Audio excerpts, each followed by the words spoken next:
So what have you done since you've left us? Has your office just been booming because of all of our followers?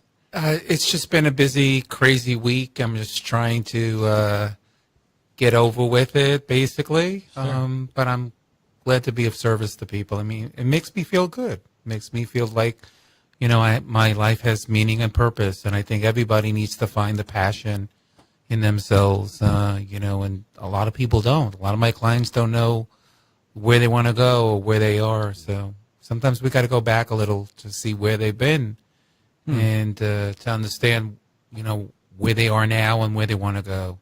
And, some people don't want to go that journey. They don't want to really dig down deep. It's hard. They're just afraid of their emotions. I mean, they're afraid of where it's going to lead. They just want to stuff it and stuff it and stuff it. But like I said I guess the last time I was here, the more you stuff it, I mean, it's got to go someplace. And so maybe it's going to go to Mr. Swastika Man, if you're listening, which he probably is not. You don't know that. Well, maybe he is. Maybe he is. And maybe he needs to be in recovery from hate. I true. think I deal with people in recovery of all kinds. I mean, there's people in recovery from drugs. There's people in recovery from, codependent relationships. There's people in recovery from anxiety and depression. And sometimes when I tell my clients that, they look at me, they say, I'm not a drug addict. I said, you don't have to be a drug addict to be in recovery. James, what's the definition of recovery again? Recovery is to gain back something lost, stolen, or given away. So, I mean, what you're saying, Irving, makes a lot of sense. If you use that direct definition of recovery, I mean, that makes sense. I think I added the given away onto the end of it because for me, nothing was lost or stolen. I gave it away. So I think I added it on. I'd have to look. Right. It's in the Merriam-Webster Sweezy dictionary. Yeah. Sounds like a pretty good definition. But it makes sense. There's no mention of drugs or alcohol in your definition, James. I mean, it can apply to anything. Mm-hmm. Absolutely. Yeah, we were talking about that in the prison tonight. It's called the fish tank, the prison. I'll tell you why. Whenever you walk in, how you walk into those guard pods, and there's like a door. They let me go in one this time. So you walk into a little door, and there's a big square, and it's glass all the way around. Then there's a space in between that square where there's a much larger square surrounding the whole thing. And when you stand back, it kind of looks like a big fish tank. And there was people all in there. But whenever we were talking about that, tonight in the fish tank. The guys were saying that that in the past, they had not applied themselves to be it 12-step or any recovery process because they were afraid of the unknown, the fear of walking back out into society, or the fear of walking in and asking someone for a job. And we got into talking about that because in the prison setting, it's I speak, but there's also a discussion involved. And that was one thing that we hit on. It's like that they were like me. They will talk themselves out of getting a good job in the parking lot before you even walk in and fill out the application. They will not even give society a chance to give them a chance. Does that make sense? Yeah. Like, yeah. Irving, so what do you think it is about somebody who, if I tell you if you're in a dark place and I tell you I have this program, it's a simple program, you just have to follow these simple steps, and it'll make your life better. But someone chooses not to listen to that out of fear. I mean, what is that? Well, I mean, you can call it resistance, but I think you hit it on the nail when you said it's fear. I mean, it's fear of the unknown. Some people are afraid of failing, and some people are actually afraid of success. And a lot of it has to do with the expectations we place upon ourselves. I look at it this way. Some of the expectations are externally based. So, as a therapist, I've come to learn that a lot of the messages that we've gotten when we were younger, we take with us into later adulthood. Some of us never really become adults. I mean, chronologically, we may be adults, but, emotionally, we're still kind me of and James. stuck. Yeah. Me too. Lisa Well, too. there's Ever. We can always change. We can always get better. I always believe that we have the capacity for change. But again, as I may have said a few weeks back, just having the knowledge or having the awareness or the desire is not enough. You've got to have a plan. You've got to have a plan and put it into action. And you've got to have people around you that are a little wiser when it comes to it. Maybe people that have been through what you're going through, that can relate to what you're going through. I think a fool listens to his own voice when he's in trouble. I think a wise person is one who is willing to listen to others and like a sponsee. Right. Relationship.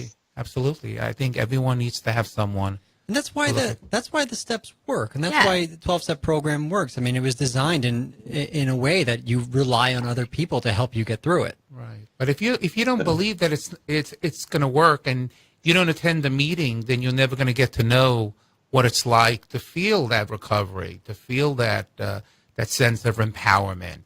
And there's all kinds of reasons why people look for not going to a meeting. I mean, I don't have time. I'm too busy. Right. I have an anxiety support group that I run every other Tuesday evening, and I have people in recovery. I have from depression, anxiety, and substances as well. And I find that the common denominator is fear. It's fear of the unknown. Is like, and then like what's going to happen if I take that job, or what's going to happen if I step out of what they call it their comfort zone, but really when they look at it squarely, they're not really comfortable. They're living in a glass house. I think I know that when I think okay, so I work with some trans people, right? And to be honest, a lot of people in recovery, a lot of people in prison, they truly do not. They already know that they're not going to get hired because of their record, or they already know that, and you mean I have they a lot of believe it? what? Yeah, that's what They believe that's what they Yeah, they think. don't They're know. never going to They're wrong. hire me. And I go through. I have anyway. There's a lot of the trans community think the same thing, and Okay. they. I mean, but I have a whole list of places that hire felons. But I remember. I didn't want to go anywhere, and I don't even have a felony. I just been arrested for really stupid stuff, which was even worse to me than a felony. But I just had a conversation with somebody the other day about this, and it was all fear-based, where it was a guy who I know, a young guy, who's good-looking, charming, very, very intelligent, but just got an arrest on his record for a felony charge. And he was new back to the rooms again, and he said to me that, I'm struggling. I don't see the point in even getting sober now. He's like, my life is over now that I have a felony. And I remember saying to him, like, no, man, this isn't a death sentence. I'm like, look around this room. I guarantee if you ask people in here how many people have a felony on their record, I promise you at least half of them do. And they're all successful. They're all making, right. There's James raising his hand. I thought you were asking. Well, not this room. I meant the room that I was in. But yeah, you too. It's not a death sentence. It's not a death sentence that because you're different, if you're trans, it's not a death sentence. You're able to function like any other person. I got to tell you, what I learned is this is what I was taught by Dr. Brady at the center I went through. That fear is basically, all fear is based around this, that you're afraid that you're either going to lose something you have or not get something you want. Mm-hmm. And that's basic fear right there. And then I had to break that down because I sat inside this apartment for a week and I didn't go out and look for a job. Actually, I got in my truck and drove down the street and drove past a few mind you, I'm a restaurant person, bartender, right? I drove past a few places and didn't walk into them. And then the next, for the next number of days after that, I did not go out and look at all. And then we broke it down with my sponsor and we looked at it. I was afraid I was going to waste my time. I was going to lose my time. I was going to lose what little gas and little money I had buying gas and not get the job. So there's my fear of losing something I had. And then I figure I'm a felon. They're not going to hire me anyway. So there's my fear of not gaining something that I want. So I was scared to trade what little bit of money and gas that I had for the opportunity to get a job because I wasn't going to get it anyway. So that I sat there and was like, I'm going to keep this gas money so I can go pick my girl up later on and we can go out and get something to eat. I'm not going to waste it. Trying to trade it for this job that's not going to happen. Right. You And found an excuse. dude, that was all BS too. Now, regarding what James just said, I have a question for you. Because we're all, in recovery in this room, and these are the type of thoughts that we discuss with each other. But are these thoughts that everybody has? I mean, are these normal patterns of thinking that everybody has these things where they don't want it because they're afraid that they're not going to be hired, or they're afraid of this or afraid of that? I mean, Well, fear can be a very big motivator for some people. I mean, when I was younger, I struggled with extreme anxiety and generalized anxiety. I was always worrying. I could never really kind of be mindful of what was going on in the moment. Sunday I was thinking about Monday, and Monday I was thinking about Tuesday, and then I was thinking about the next weekend, and I could never be present in the moment. And when I learned to kind of like face my fear and recognize that what's the worst that can happen? You know, the worst that can happen is, you know, I'll fail, and I can learn from that experience and take it and move on. And other people just become incapacitated. So I think part of it has to do with our Constitution. And, you know, some of us are born with a very, very strong Constitution, you know, genetically. But again, genetics is just part of the story. The other part is the environment. And if we're brought up in an environment when we're younger that's very, very nurturing and caring, if our parents, whoever they happen to be, or caregivers, they don't have to be biological, it can be whoever raised us, show us love and support, then we go out into the world feeling that sense of safety. But if we have parents that really devalue us, really criticize us, make us feel like crap, we're going to go out in the world feeling unworthy. So I think a lot of the messages that we get are originally externally based, and then we start to internalize them. Okay. So once you internalize them, it's kind of like this vicious cycle that one gets into. It's just hard to get off that train once it gets going. I know, actually, one of my aunts, the whole family was amazing, very nurturing, and, you know, I know a lot of people that have come from really good families that they find their way. I mean, they end up struggling somewhere down the line. I myself was never belittled or told I couldn't do anything or called stupid, but the more I went through my steps and started realizing all that crap that was in the back of my head, I realized that I really, number one, never had parents. I had biological people. My mother gave birth, my father helped. But and I don't feel bad saying that. Well, they can't hear me right now, I don't think. But well, maybe, who knows? But I don't know. Just but I realize now that they did the best they could. I talked about it on here before, that and I truly believe they did the best they could now. You know, as I was growing up and when I first started realizing that I really wasn't, you know, I didn't grow up with all that nurturing. I don't think my mother ever told me she loved me. I didn't grow up that way, you know. And I don't know if I thought it was normal. I don't know. All I know is that I kind of sometimes wish I had been raised different. Because when I realized that it was like I love my kids. I'm constantly hugging and just, you know, and I never got that. And I just never understood why. And when I first started doing this journey, it hurt. It hurt a lot, but I got through it. The resentment. Yeah, and my mom was an alcoholic, so there you have it. So then once the better I got, the more I almost started feeling sorry for her for some of the things. Like, she would cook an entire Thanksgiving dinner. My father was a fireman, and she would cook an entire, not only for us 6 kids in the family, but if he happened to be working that shift, Christmas, whatever, Easter, Thanksgiving, she would make homemade cheesecakes. She would never eat, but she would be drinking a beer. I didn't appreciate that till I got older. And I can just see, now that I look back on it, I can just see the hurt. I can see the hurt and her not feeling accepted and hoping everybody likes her dinner. And I have a new appreciation for my mom now, you know, and I've also said this, me being able to forgive her has helped me forgive myself when it comes to my children. You know, I mean, they're both in prison, and I truly thought that was all my fault.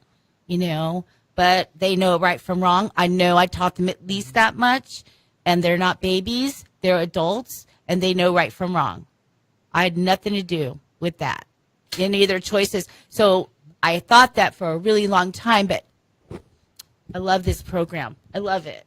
Yeah, and I mean, I think you've got some good points there. I mean, you can have some crappy parents and turn out to be like a wonderful human being. You can learn through their mistakes, and a lot of times people do the best they can. And you have to remember that your parents are the product of their parents, and so on and so on and so on. So there's a lot of like, if there's like abuse, like chronic abuse experienced by a person, it could be very much intergenerational. Or neglect. Or just not any affection. It's just that stuff. Lack of affection is a big factor. I mean, it doesn't even have to be. I didn't even know it.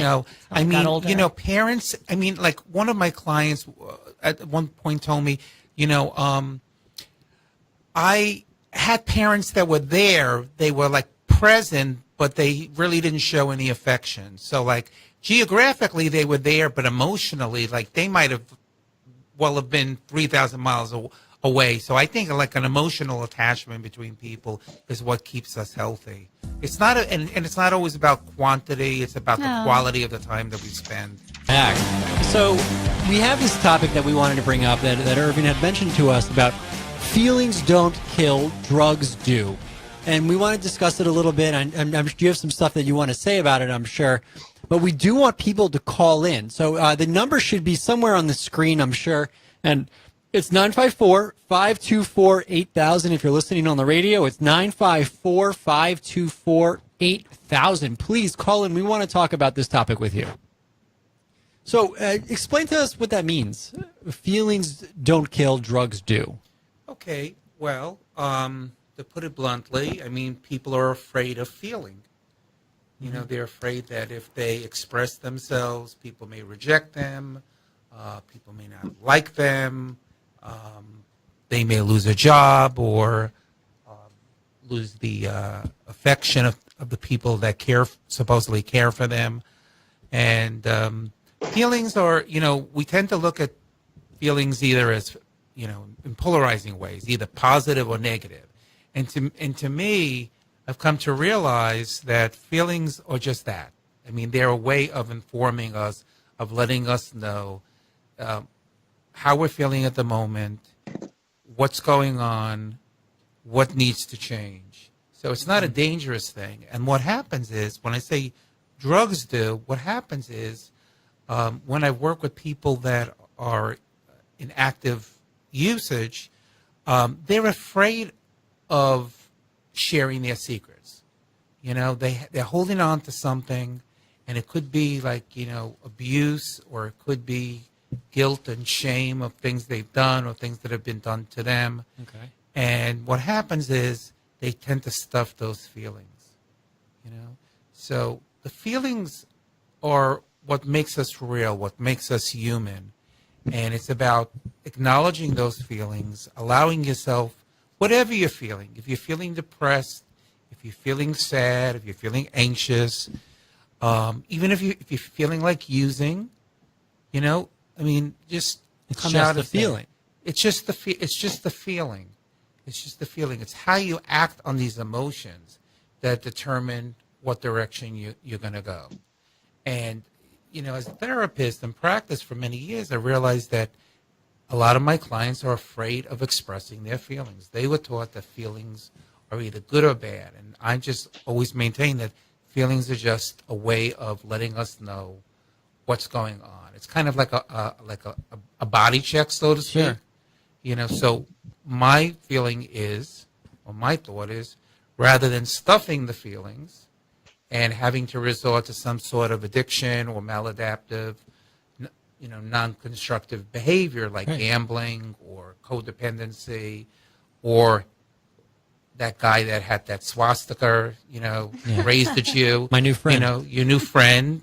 Utilizing hate. I would imagine that if we really look at that guy probably grew up in a very abusive. I may not be correct, but I think he got the message from somebody else. I think hate transmits hate, and love transmits love.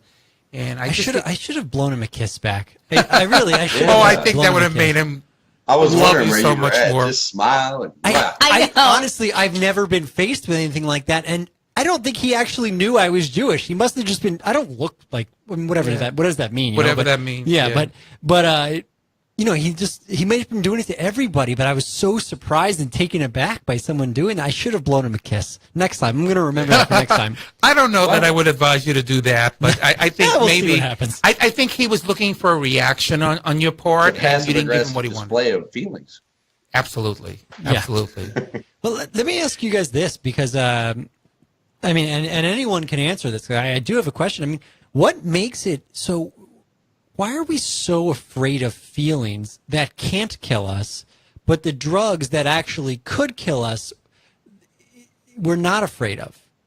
Or if we are afraid of them, the fear is stronger for the feelings. I mean, what is that about? I didn't know I was afraid of my feelings. I had no clue. I didn't know that until after I did my steps That's and a got good some point. good therapy. I didn't know I was afraid. Did you know what your feelings were? No, I didn't. I'm like, okay, I'm just going to go get drunk. I didn't. Okay. I didn't know. I didn't know. It's a disease, and I was trying to cover up my feelings, which I didn't even know that I had. That makes You sense. know what I mean? I just didn't know. I don't. Now I do, and that's what made it easier for me to try and So some recover. people are not aware that they even have the feelings, or Right. they can't identify what those feelings Took me are 50 that they're covering up. a long time. Well, I'm not disagreeing with the idea of burying feelings and using drugs and alcohol to cover them. I don't know that she brings up a good point. I don't know if I ever buried my feelings with drugs and alcohol. And this is what I believe. I'm not sure if you agree or not, Irving, but it goes back to being restless, irritable, and discontent. Either something's caused me to have low dopamine, or I believe I was born with it. I was born with low dopamine. Therefore, I have this feeling in my body, this feeling of depression, and maybe venting the feelings. I'm trying to wrap my head around it. I'm not disagreeing. I'm just trying to think. But I was taught, and this is what I feel like, that I'm seeking relief.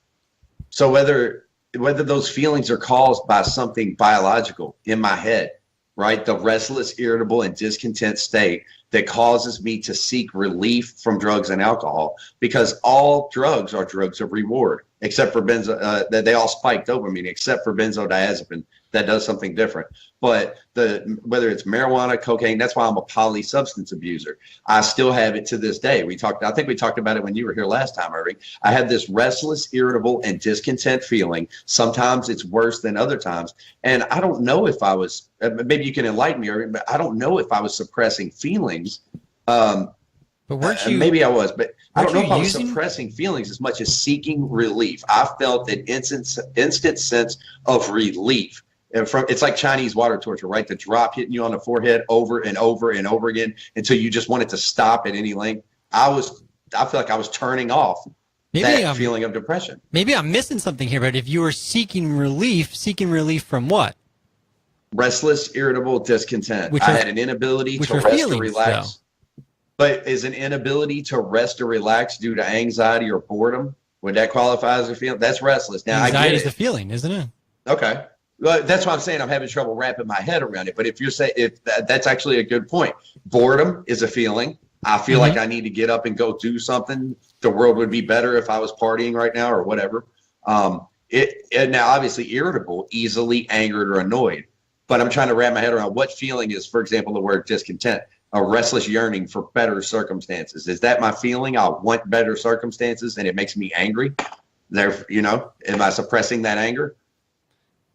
Well, being discontent is a feeling. I mean, you're discontent. That is a feeling. Okay. Yeah. See, Irvin brings up a good point. Like he was saying a minute ago, telling Lisa, some people didn't even know that they had feelings. I didn't even realize that was a feeling issue until now. Actually, we have a caller on the phone for Irving who wants to discuss this topic. Caller, are you there? Caller. Yeah. Hey, how you doing? Who do we got on the phone? This is Chris Alderman. I'm from Virginia. Hey, Hi, Chris. Chris. Hey, Chris. This is my buddy, Chris. Hey, Sweezy, what's up? Not much. Blake, whenever we were live the other day, remember whenever you jumped into the feed? Yeah. Chris was the one that was right before you. I don't know if you were watching. Oh, but, yeah, I brought up yeah. the window. That's Chris. Oh, sweet. What's going on, Chris? Yeah. Not much. I was just chiming in here about the feelings. And, what I find for myself and a lot of the clients is that, it's hard to cope with some of these feelings in recovery, early recovery, late recovery, whatever. It's the coping skills that are the hardest to learn. The feelings of loneliness and sadness and happiness. I mean, just everything. That's a good point. Thank you for raising that point. Sometimes we suppress feelings, and sometimes we don't know what the feelings are. And people can suppress feelings during their addiction, but they can also suppress feelings when they're going through recovery, because in recovery they start to feel those feelings that might have been squashed up until that point, and they're uncomfortable, and a lot of that I think has to do with expectations. It's like, we don't want to feel certain things. I think we tend to gravitate towards those feelings that are pleasurable, that make us feel good, that make us feel wanted, that make us feel validated. And the so-called, and I hate to use the word, but like the negative feelings of feeling lonely or isolated or alienated from others, maybe stressed on the at the work side, or conflicts in relationships. We tend not to want to deal with those. And what happens is, what I've noticed is a lot of people in recovery, they have to come to terms with those newly found feelings. And as I said last time, I think that what happens is, a lot of times people think that, hey, I'm going to get out of a rehab program, or I'm working a program, and I'm going to feel wonderful. Everything's going to be great. My life is going to be fantastic. And I think what happens is, there's two things that happen. Sometimes people raise the bar a little too high, and the same impatience that maybe permeates, people that use drugs can permeate people that are in recovery. Now they're in recovery, and they want their recovery to happen at a lightning fast speed. And recovery is a process, whether it's recovery from drugs or anxiety or depression.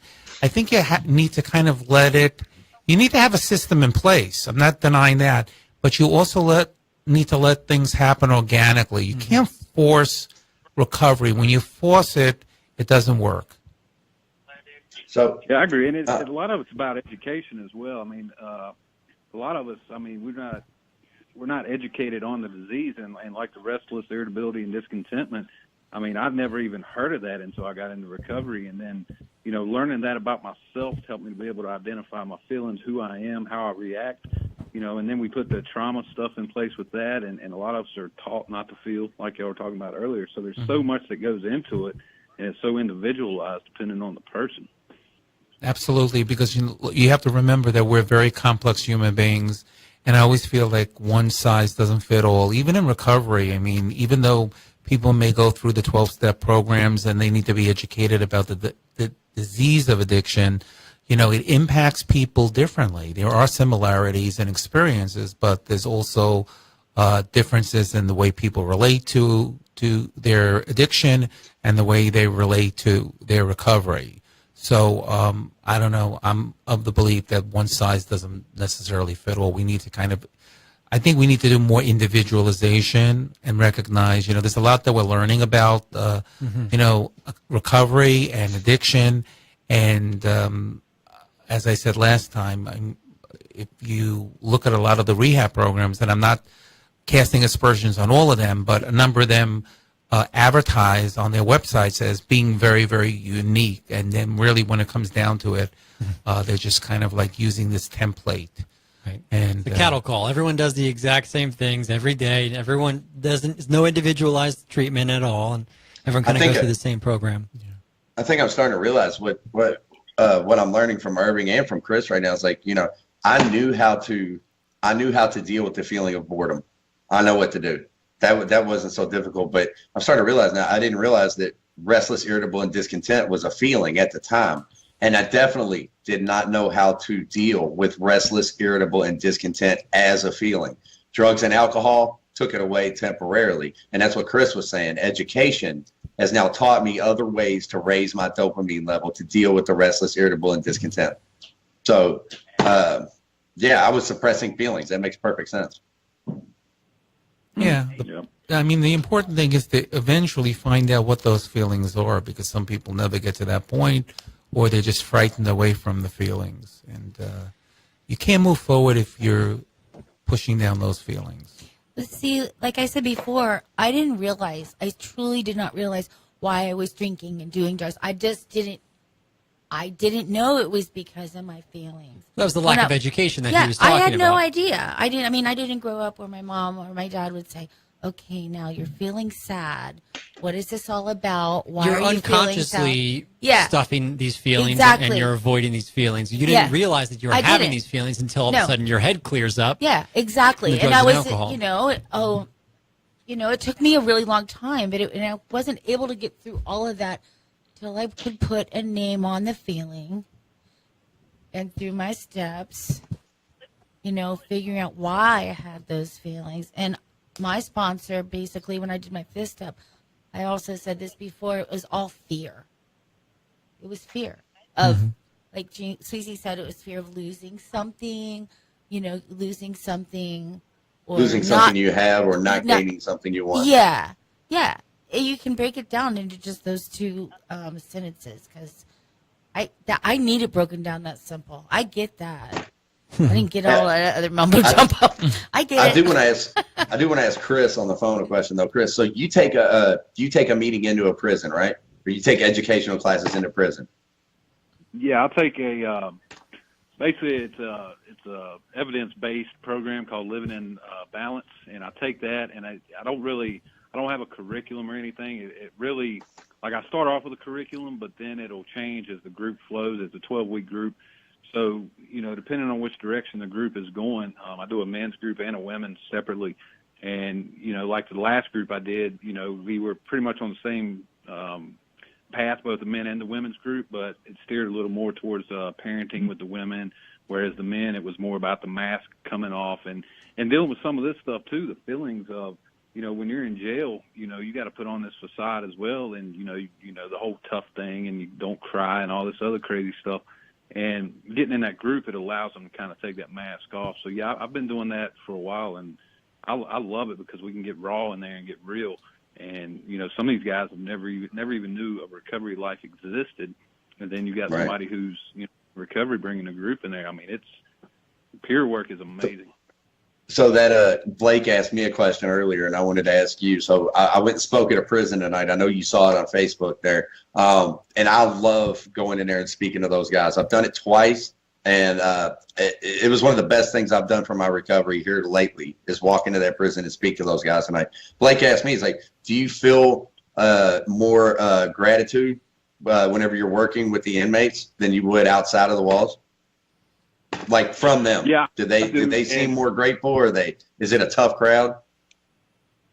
No, they're definitely, the thing I've noticed by working with people inside the walls and outside is that the guys inside the walls, and this is not knocking the people that are in my IOP group or nothing like that, but the guys that are in there put so much work into it, and I know it's because they're at a very vulnerable state at that point in their life, and they're ready to hear anything that'll help them to not end up back where they're at right now. And, it's definitely, I definitely get the gratitude from it.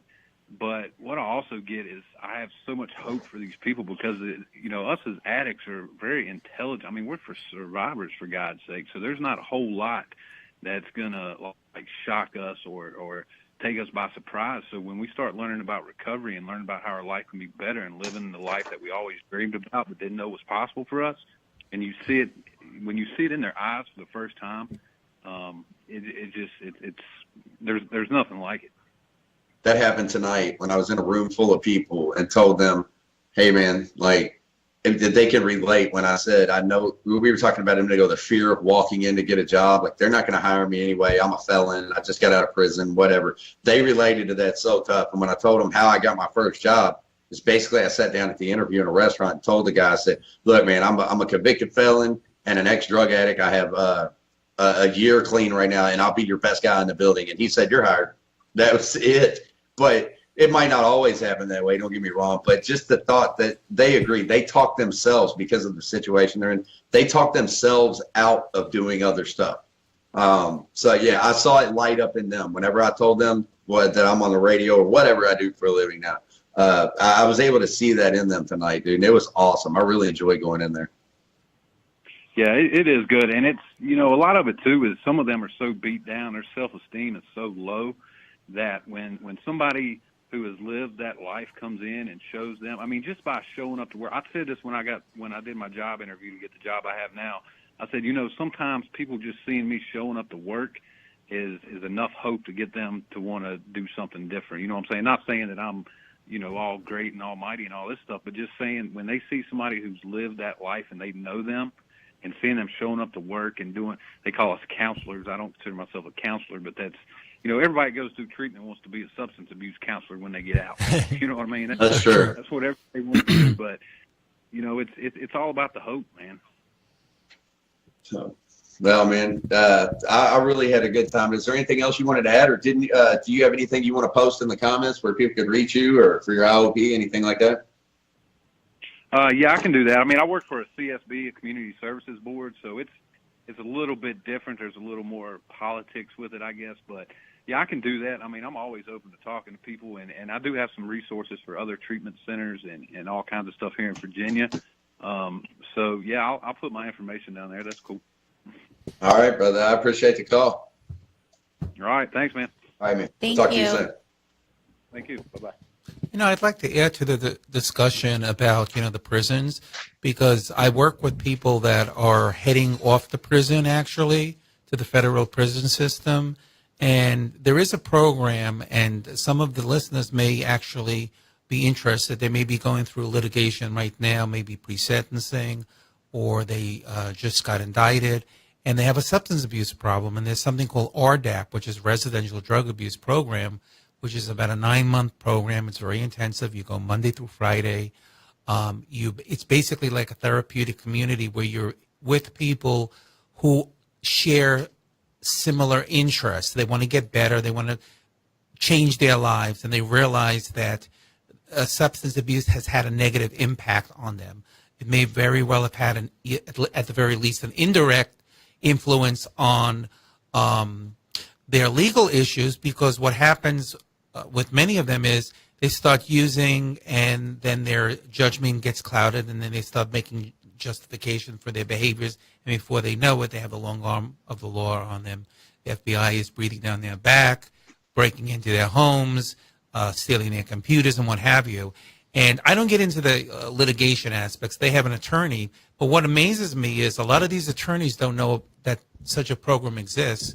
This is a program that was started around 1996 or 97 by an act of Congress, and it's and the Federal Bureau of Prisons implements the policy for the residential drug abuse program in recognition of the fact that a lot of felons actually, probably the majority, I don't know what the statistics are, but I guarantee you they're pretty high, and they're definitely over 50% of people in the federal prison system have some kind of substance abuse problem. Mm-hmm. And the idea behind the program is that it's a substance abuse program, but it's really a program about behaviors and what got them to where they are now. So, and you know, with the idea of maybe them leaving the, and they have the chance to get a year off their sentence and possibly 6 additional months of community control, maybe in a halfway house, sober living house.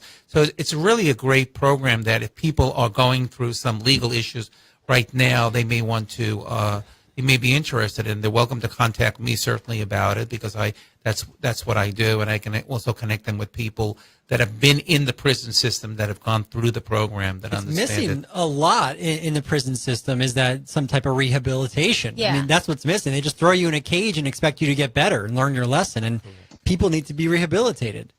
So that's a great program. Correct. And I'm sorry, I missed, where is that?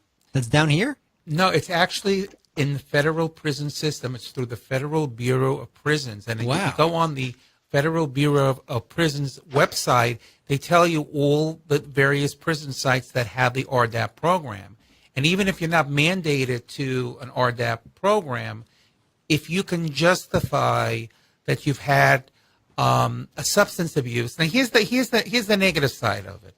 There's always a good and there's always a bad. The good thing is that Congress at least did something right by recognizing that most of the federal inmates have a drug or alcohol problem. Right. And we need to address this. And their idea was we need to address this, otherwise these people are going to become recidivists. Right, they're going to come back. They're going to come back into the system. And they also recognize that a lot of the crimes committed, even though the inmates have to accept responsibility for their actions, it's not a cop-out in the sense of I didn't do the crime. But it's more a recognition of, well, maybe how did alcohol or drugs influence my thinking system? So basically, this part is your executive functioning. This is the part that helps you make good decisions. What happens is when you're under the influence of drugs or alcohol, it is like a computer. This part goes offline. Okay, so you're driven out of emotion. You're driven out of low impulse control, and what have you. So they recognize that, but here's the thing: the Federal Bureau of Prisons enacted the policy, and the policy is the way it's written is very, very ambiguous. It can be interpreted by the drug coordinators in different ways. Some of them are very, very tough in terms of admission criteria, and some of them are a little more flexible. But what they basically say is the person has to have been assessed and or in treatment in the 12 months leading up to their charge, to their indictment. And I think and I've spoken to psychologists in various programs around the country, and they say, well, we have to adhere to the policy. But my assertion with them is always, well, what happens to the person that's been, say, drinking for 25 years, and that 1 year leading up to their indictment, they got into a rehab program. And for 1 year, they went to AA, and they had a sponsor, and things were going well. And now you're going to hold it against them. They've been drinking for 25 years, and now that 1 year they stopped drinking, and then they started up again, and their legal issues developed, and now you're going to reject them based on that 12 months leading up to indictment criterion. So I've argued with that, and I really feel that there needs to be a change in the policy, that we need to kind of look at the overall extent of use. And if a person is using now and they're just about to go to prison, why should it matter if they drank or didn't drink in the 12 months leading up to it? The fact is they're drinking now. If they're drinking now, they have a problem. Let's deal with the problem now.